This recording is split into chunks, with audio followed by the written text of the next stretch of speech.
ঝাড়ু না দিলে তো ভাত দিব না, সমস্যা দিয়ে যাবে।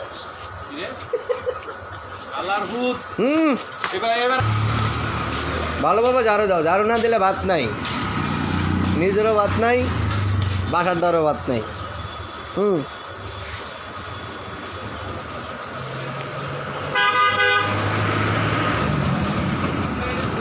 রাস্তাটা ঘুরাও, রাস্তাটা ঘুরাও। আরে রাস্তা ঘুরাইতে হবে তো। হ্যাঁ তুমি বোতল ঢোকাও তুমি। হ্যাঁ কাক টোকায় হ্যাঁ গু যাও। হ্যাঁ রাস্তাটা ঝাড়ু দাও, এই যে ছেলে রাস্তা ঝাড়ু দাও, রাস্তা।